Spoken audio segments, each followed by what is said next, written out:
Hey, what's going on, guys, and welcome back. So recently we got the reveal of Pokemon Legends ZA, which is an upcoming Pokemon Legends title, obviously, centered around the Kalos region, or at least whatever it's going to be called during the era of that game. Anyways, recently it's come to light that the entire game will actually take place within Lumiose City, and I've seen some concerns regarding this limitation, and want to just talk a little bit about it here. Now, do keep in mind, we don't have any gameplay for this game just yet. We don't have any information beyond the fact that it's a Legends title taking place in Lumiose, and as of such, this video is going to be primarily speculation based and just based on reasoning. So I think when a lot of people think about the game being entirely within Lumiose City, they just assume they're going to port over the same Lumiose City from the 3DS games, which, while a big city for a Pokemon game, is definitely not the scale of a world that could encapsulate an entire Pokemon Legends experience. Now, that being said, I think a lot of people are forgetting the fact that many games take place in a single city. The difference is these cities are huge. I don't think that Legends ZA will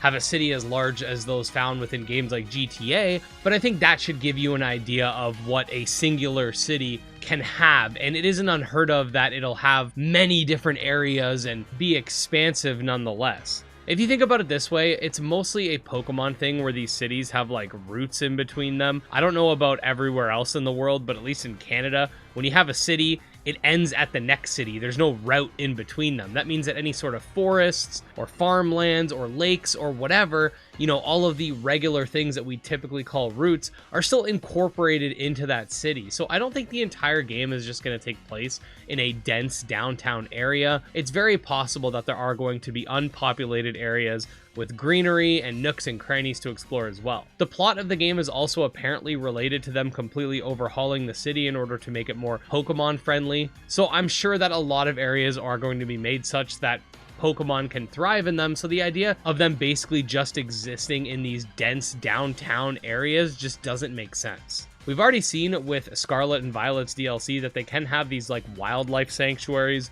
So honestly, guys, I don't think this is really a cause for concern until we actually see anything. I think a lot of people have many different opinions about this. Some people are excited, others are skeptical. And until we actually get any sort of concrete display of what the game's gonna be, I don't think there's any point in getting stressed over it. My guess is that the game will feature a completely new version of Lumiose that we've never seen before, that is much larger in scale than what we had in Pokemon X and Y, and I highly doubt the game's just going to be like, here's your city, have fun, that's the world. But, you know, again, we need more information before we can have any definitive statements. That being said, just a quick video, because I think that the Pokemon community tends to go from 0 to 100 really fast with any little thing that's announced, and this is true for the most critical of the franchise and the most dedicated, and I think people just need to chill out and see what the game has to offer when that information becomes available. I personally enjoyed Legends Arceus, so even if the game just ends up being a reskin of Arceus but with Kalos instead, I'm probably still going to enjoy it because I thought that game was fun. There are those that disagree. That's totally fine.